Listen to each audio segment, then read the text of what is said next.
CJ and I will be drafting each of our top 5. I believe we have a coin for the first pick. Jessica's going first. I'm stressed. I almost wish you were going first. Jessica's going I don't know your strategy.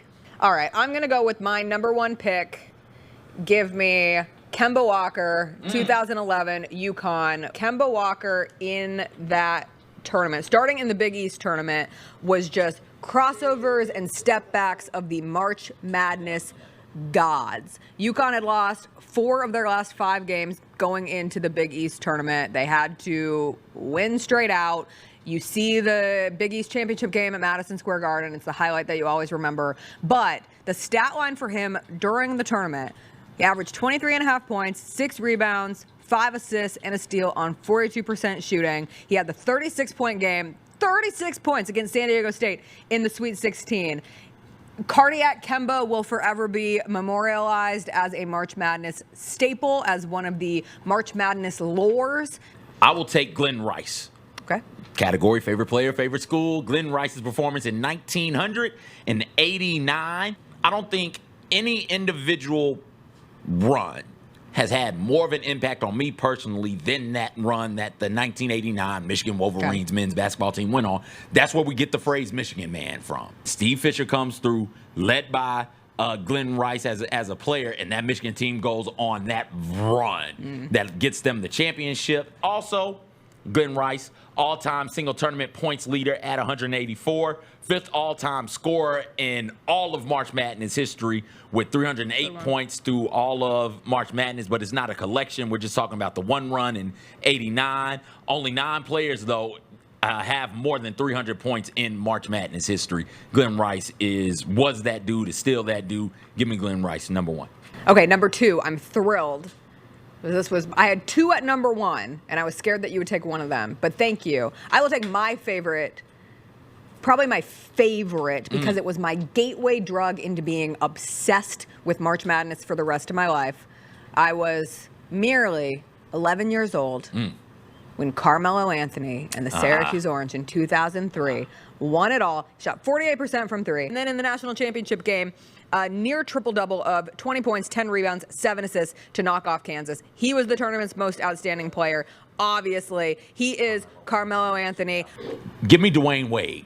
2003. Oh, you bring it up as Carmelo as your gateway drug into the love for March Madness. Like that 03 tournament was really fun to watch. I will take Dwayne Wade because he was a 0-star recruit. Like Melo's a 5-star recruit. We were expecting Melo to do something. Nobody expected Dwayne Wade to do much of anything. They lost in the opening round. Marquette did of their conference tournament. So it was like, oh, they're kind of backing into this. 29-11, 11-4 against Kentucky in the Elite 8. 29 points, 11 rebounds, 11 assists, 4 steals in the Elite 8. Marquette's first Final Four since the 70s. Only Final Four for Marquette in the new millennium. And it wasn't just that he was an offensive, dynamo. It was that he was having to guard the best player on the court. For my next pick, I'm going to do the 2006 version, and that's important because I could do the 2006 or the 2007. It's a who? Give me Joakim Noah of the Florida Gators. Oh, God. Oh. Joakim Noah was What year? my 2006. 2006 averaged 16 points, 9.5 rebounds, 4.8 blocks. And in the national championship game against UCLA, he finished with 16 points, 9 rebounds, 6 blocks, 3 assists, 1 steal. That is an insane championship game stat line. Joakim Noah was a tear, and we do not talk enough. We do not talk enough in the basketball community about the decisions of Joakim Noah and Al Horford and Corey Brewer to all run it back the next year and play for Billy Donovan and go win back-to-back titles. 29 blocks he had in that tournament run is tied for the most blocks in a single tournament run for most all time. What a great pick by you, that 06 Thank run. you. I had that on my list. I will go then with the guy he's tied for and with the block shot record in an individual tournament. I'll go Anthony Davis. Ooh. Anthony Davis, that freshman run, 2012, Anthony Davis, the brow. 13.7 points. This is what he averaged in that run. 13.7 points per game, 12.3 rebounds per game, 3 assists, 4.8 blocks. All right, with my next pick, I know he didn't win it, but he became the baby-faced assassin of March Madness, would go on to become the greatest shooter of all time. 2008, Stephen Curry of Davidson. That 2008 run was legendary. He averaged 32 points. He made 23 threes in the tournament. He had a 30-point second half against Gonzaga. I remember watching the second half of the Gonzaga-Davidson game live, and Steph Curry was just an absolute machine. He had only had 10 points in the first half. You're like, who is this Steph Curry guy? 30 points in the second half of that game. He was so fun to watch. And it was just him. And it was just him.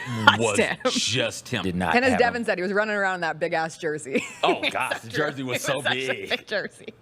Give me, and from the players I wish I could have watched their tournament run. Oh. Give me Bill Walton, 1973. I'm sorry, Tigers fans. Okay. I'm sorry. Bill Walton goes for... He's 21 for 22 against Memphis in the championship game. Yeah. In 33 minutes, my man finished the game with 44 points. Most outstanding player of the tournament that year, after previously winning most outstanding player of the tournament the year before.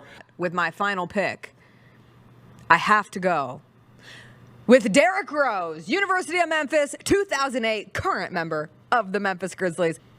His run was wild through that tournament. Averaged close to 21 points, 6 rebounds, 6 assists. He shot 52% from the field, 33% from 3. The best game, the Elite 8 matchup against Texas, where he had 21 points on 7 of 10 shooting, 9 assists, 6 rebounds, a steal, and a block. That was the same year of the Steph Curry Davidson run. You're having that on one side of the bracket. On the other side, you're like, ooh, this Memphis team is legit. I was pulling for UCLA. And in rolls Memphis, and in rolls Derrick Rose, and it all goes from there. We don't have to talk about anything after that. We don't have to talk about anything that happened to the Tigers after that. Derrick Rose was so good. And just watching him, again, one of those players who's so fluid and so elusive and has the how did he just effing do that factor. And the first time I really recognized it was watching that tournament. They say Cal told him to foul, and they did. Give me Shabazz Napier for my last pick, 2014. The Hungry Huskies. Remember, Shabazz was out there letting the world know, hey, sometimes we miss dinner and we just go to bed hungry because we be at practices. Oh, yeah. Yes. Oh, yeah. Yes, give me him. Only 7 seed team to ever win a championship, and one of 2 teams, Villanova being the other one, Villanova of 85 being the other one, to win a tournament seeded 7 or lower. During the tournament, he averaged 21 points, 4.5 assists, 5.5 rebounds, 2.5 steals per game. Ran through 2 seed Villanova, 3 seed Iowa, 4 seed Michigan State, and 1 seed Florida. So they beat everybody on at least one team on the top 4 seed lines on their way to winning it all. And I just remember Shabazz being a different sort of dominating force at the guard position than Derrick Rose. Derrick Rose was just like, holy cow, how'd he do that? Shabazz was just so in control of everything that he was doing offensively and everything that UConn was trying to do offensively. So give me Shabazz Napier of 2014 for my last pick. The Jessica Benson Show with CJ Hart, live every weekday at 8 a.m.